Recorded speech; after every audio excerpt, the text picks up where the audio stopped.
तो मूवी की स्टार्टिंग होती है एक बच्चे जैक को दिखाते हुए जिसे वीडियो गेम्स खेलने का बहुत ज्यादा शौक था। उसकी मदर उसकी इस आदत से बहुत तंग थी।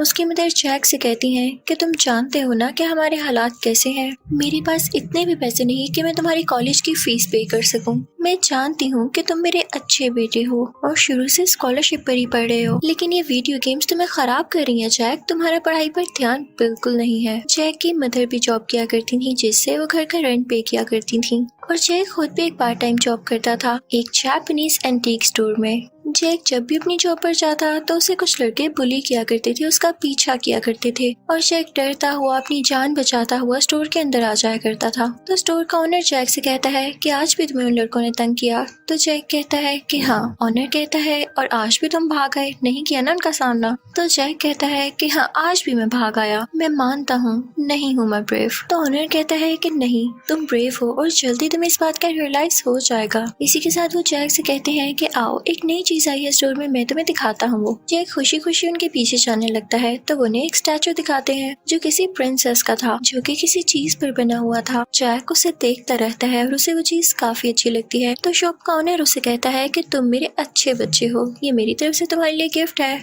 जैक ये सुन के काफी खुश होता है और उस वेसल को अपने घर ले आता है। उसे देखकर वो सो जाता है, लेकिन तभी उसमें से एक वॉरियर आता है। वो जैक पे स्वर्ड पॉइंट करता है और उसे पूछता है कि ब्लैक नाइट कहाँ पर है। तो जैक कहता है जिस ब्लैक नाइट का तुम पूछ रहे हो वो तो मेरा गेम में कैरेक्टर है। तो वॉरियर कहता है कि मैं नहीं जानता तुम कौन हो, बस मुझे तुम्हारी मदद की जरूरत है। हमारी किंगडम पर किसी ने अटैक कर दिया है। मेरे पास एक ऐसी चीज है जिसकी हिफाजत के लिए मैं तुम्हें चुन रहा हूँ और मैं तुम्हारे पास वो रखवाने वाला हूँ। और साथ ही एक प्रिंसेस वहाँ पर आती है। तो वॉरियर कहता है कि ये हमारी सबसे जरूरी चीज है, हमारी प्यारी प्रिंसेस। दूसरे किंगडम वाले इसे लेकर जाना चाहते हैं लेकिन तुम्हें इसको प्रोटेक्ट करना होगा। जैक काफी डरा हुआ था। वो कहता है कि तुम लोग कहाँ से आए हो, मेरे साथ ये एक्टिंग बंद करो। मैं कैसे इसको प्रोटेक्ट करूं? मैं और मेरी मॉम तो खुद बहुत मुश्किल से रह रहे हैं। तो वो वॉरियर कहता है कि इसके लिए तुम्हारे पास एक वेपन होना चाहिए। तो जैक कहता है कि आई एम ओनली 16, मेरे पास कोई वेपन नहीं है। इसी के साथ वो वॉरियर प्रिंसेस के पास जाता है और कहता है कि प्रिंसेस, पूरी दुनिया में यही एक सेफ जगह है जहाँ पे आप रह सकती हैं। बस कुछ दिन इस छोटे बच्चे के साथ रह लें, फिर मैं आपको लेने आ जाऊंगा जैसे ही हालात ठीक होंगे। और इसी के साथ वो उस वेसल में जंप कर देता है और गायब हो जाता है। जैक जब उस वेसल के अंदर देखता है तो शॉक रह जाता है क्योंकि वो वॉरियर कहीं पर भी नहीं था और प्रिंसेस बेफिक्र होकर सो जाती है। जैक यही सोच रहा होता है कि मैं अपनी मॉम को क्या बताऊंगा और ये प्रिंसेस है कि कुछ सुन ही नहीं रही। खैर अब सुबह हो जाती है और प्रिंसेस जाती है लॉन में। वहाँ पर वो अपनी मार्शल आर्ट्स की प्रैक्टिस करने लगती है और कुछ योगा करने लगती है। जैक काफी डरा हुआ होता है कि अगर इसे मॉम ने देख लिया तो वो तो मेरी चटनी बना देंगी कि भाई ये किसको उठा लाए हो। तो वो काफी कोशिश करता है कि उसकी मॉम इनको ना देखें और लकीली जब उसकी मॉम ऑफिस चली जाती है तो वो सुकून का सांस लेता है और फिर प्रिंसेस के पास जाके कहता है कि जैसे आपने कपड़े पहन रखे हैं लोगों को आप शक में डाल रही हैं, ऊपर से जो एक्शंस आप कर रही हैं, कोशिश करें कि आप मेरी मदर के सामने ना आए और प्लीज अपना ड्रेस भी चेंज कर लें। इसी के साथ जैक उसे मॉल लेकर जाता है और कहता है कि ले लें अपनी पसंद के कपड़े। तो प्रिंसेस उसके साथ मॉल जाती है और काफी एंजॉय करती है क्योंकि उसने ये दुनिया पहली बार देखी थी। कहाँ वॉर्स लड़ने वाली प्रिंसेस अब एंजॉय कर रही थी और फिर सामने आती है प्रिंसेस एक नई ड्रेस में। वो तो बिल्कुल ही चेंज लग रही थी। जैक काफी सोचता है कि अब तो शाम होने वाली है, मैं मदर को क्या बताऊंगा और इसे मैं कहीं पर छोड़ भी नहीं सकता। तो वो उसको अपने साथ घर ही ले आता है और अपनी मदर से कहता है कि हमारे स्कूल में कुछ इंटरनेशनल स्टूडेंट्स भी आए हैं और ये यहाँ पर नहीं है, ये इनफैक्ट जापान से आई है और अभी तक इसका कोई हॉस्टल का अरेंज नहीं हुआ, तो ये कुछ दिन हमारे साथ रहने वाली है। तो उसकी मॉम कहती हैं कि वेलकम बेटा, आओ खाना खाओ। उसके बाद वो सब मिलके डिनर करते हैं और प्रिंसेस सोने चली जाती हैं। यानी प्रिंसेस का ये दिन काफी अच्छा रहा था। अब सुबह होती है तो जैक की मदर जैक से कहती हैं कि बेटा मुझे एक अर्जेंट काम पड़ गया है और मुझे कुछ दिन के लिए वहीं पर रहना होगा। तुम अपना और अपनी दोस्त का ख्याल रखना और घर का भी, मैं कुछ दिन में आ जाऊंगी वापस। थोड़ी ही देर में प्रिंसेस भी उठ जाती हैं। जैक देखता है कि कुछ अजीबोगरीब कपड़े पहने लोग उसके घर आ गए हैं। ऐसे लग रहा था जैसे पुराने जमाने से आए हों और वो लोग थे जो कि प्रिंसेस को अपने साथ ले जाना चाहते थे, जिनसे प्रोटेक्ट करने के लिए जैक को उस वॉरियर ने कहा था। वो लोग जैक पर भी अटैक करने लगते हैं। जैक खुद को बहुत डिफेंड करता है लेकिन उनके सामने कुछ भी नहीं कर पाता क्योंकि था तो एक छोटा सा बच्चा ही, एक 16 साल का लड़का। वो लोग प्रिंसेस को पकड़ लेते हैं और अपने साथ ले जाते हैं। जैक डर जाता जाता है कि ये क्या हो रहा है। वो सब लोग वेसल में कूद जाते हैं और जैक भी उनके पीछे पीछे उसी वेसल से एक सीढ़ी से होता हुआ नीचे जाता है। लेकिन जैक वहाँ से जिस जगह निकलता है वो उसी वॉरियर का घर होता है। वो वॉरियर जब जैक को देखता है तो उसे कहता है कि प्रिंसेस को ले गए वो लोग। मैंने तुम्हें सीरियस में कहा था, तुम एक काम ठीक से नहीं कर सके।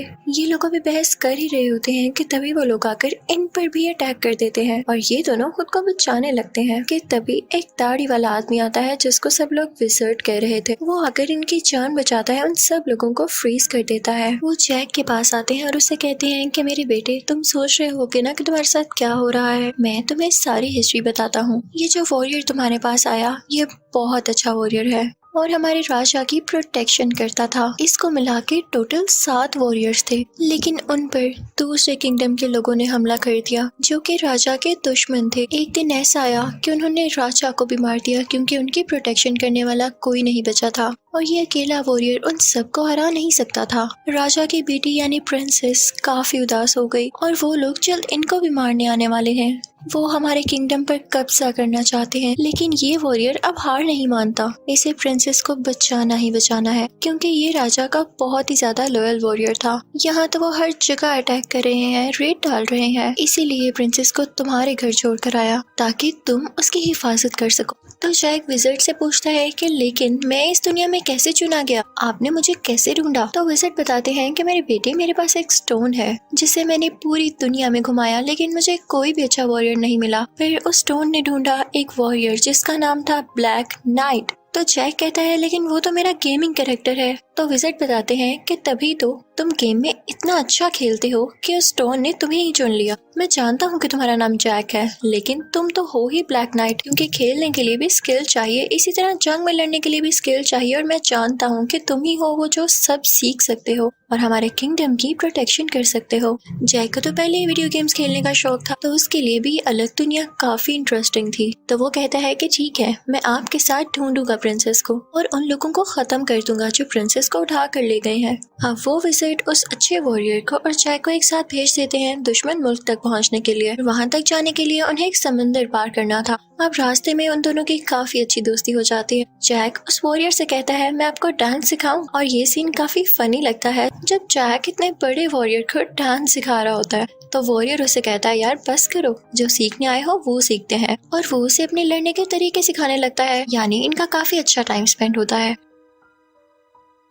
रास्ते में नदी आती है तो वॉरियर कहता है कि हमें दूसरा रास्ता लेना होगा, यहाँ से काफी टाइम लग जाएगा क्योंकि मुझे तैरना नहीं आता। तो जैक कहता है इतनी सी बात, मैं आपको तैरना सिखाता हूँ और वो उसे अपने साथ नदी में ले जाता है। वॉरियर डरने लगता है तो जैक कहता है इजी रहें, हम जल्द पहुँच जाएंगे और ऐसा ही होता है। जैक की अच्छी स्विमिंग की वजह से वो लोग जल्दी उस तरफ पहुँच जाते हैं। ये लोग उस दुश्मन राजा के कैसल के बिल्कुल बाहर थे। गार्ड्स को इलेक्ट्रिक करके अंदर चले जाते हैं और उनको मार देते हैं। जैक को तभी वहाँ पर प्रिंसेस दिखाई देती है। प्रिंसेस जैक को यहाँ पर देख के काफी खुश होती है और उससे कहती है कि तुम यहाँ मेरे खातिर आ गए, मैं बहुत खुश हूँ। अभी दोनों बातें कर ही रहे होते हैं कि वहाँ पर वॉरियर आता है और कहता है कि ज्यादा टाइम नहीं है, हमें यहाँ से निकलना होगा। और उस बेचारे की बात ठीक थी। वहाँ पे कई ज्यादा गार्ड्स आ जाते हैं जो उन तीनों को ही पकड़ लेते हैं और कैद कर देते हैं। वो दुश्मन राजा इनसे कहता है कि सुबह होते ही तुम दोनों को मार दिया जाएगा और मैं प्रिंसेस से शादी कर लूंगा। ये सुन के प्रिंसेस रोने लगती है तो वॉरियर से देखा नहीं चाहता, वो एक तितली को बुलाता है और उससे कहता है कि जाकर विज़र्ड को बताओ कि हम मुश्किल में हैं।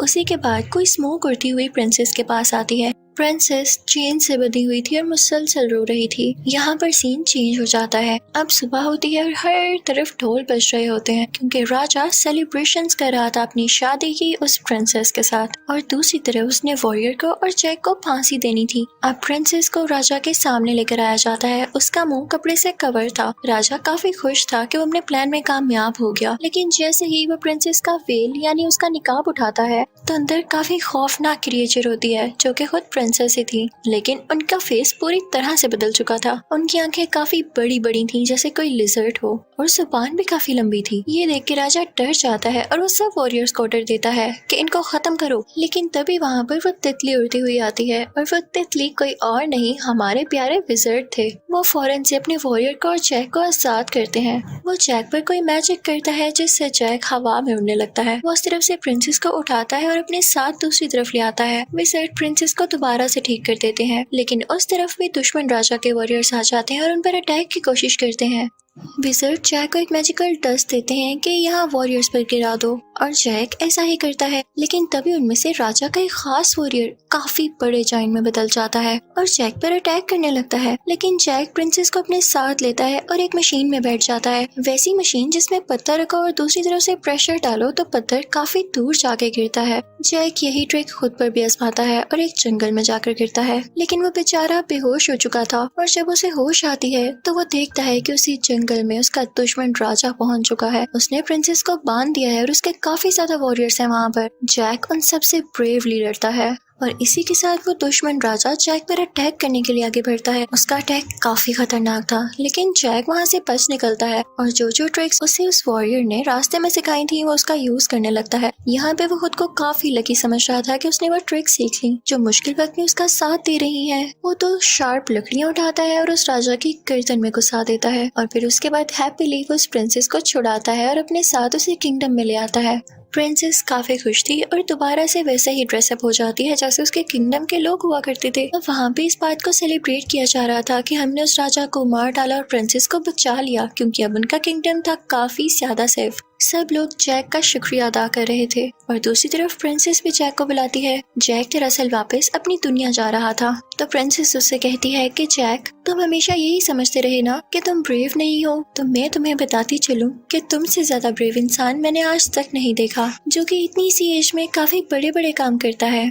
और ये कि मुझे तुम काफी अच्छे लगने लगे हो। तो जैक प्रिंसेस से कहता है कि आप भी काफी अच्छी हैं। अब सब लोग उसको गुड बाय कहते हैं और प्रिंसेस कहती है कि दोबारा जरूर आना और जैक वहाँ से बाहर निकल आता है। जैक काफी सैड लग रहा था। तो जो बाहर वॉरियर्स होते हैं वो जैक को नहीं जानते थे। उन्हें लगता है कि ये उन्हीं में से कोई वॉरियर है, क्योंकि उसके कपड़े इनके किंगडम के लोगों से मैच नहीं करते थे। तो वो लोग उस पर अटैक करने लगते हैं और जैक अपनी जान बचाता हुआ वहाँ से भाग आता है।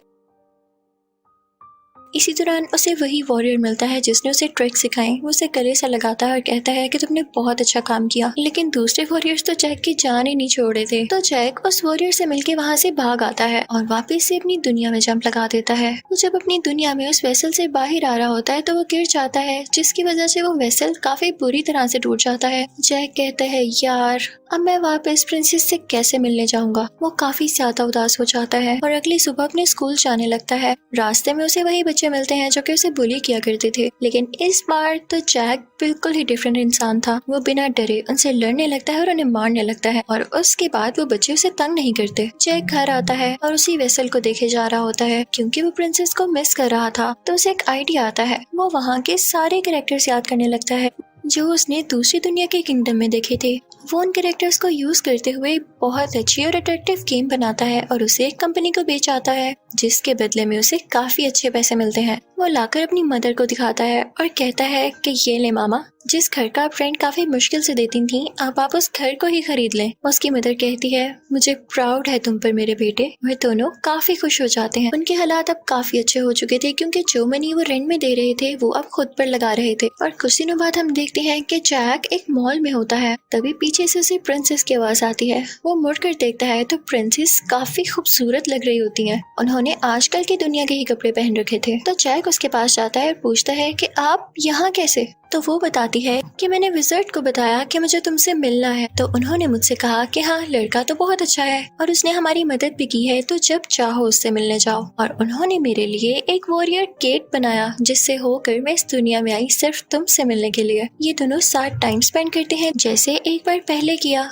ये लोग आइसक्रीम्स खाते हैं और काफी बातें करते हैं और फिर प्रिंसेस अपने किंगडम वापस चली जाती है, ये कहते हुए कि मैं दोबारा आऊंगी और मैं हमेशा ऐसे आती रहा करूंगी, इसलिए तुमने कभी सैड नहीं होना। जैक बहुत खुश होता है और कहता है कि ठीक है, मैं तुम्हारा इंतजार करूंगा। और इसी अच्छे मोमेंट के साथ ये मूवी यहीं एंड हो जाती है।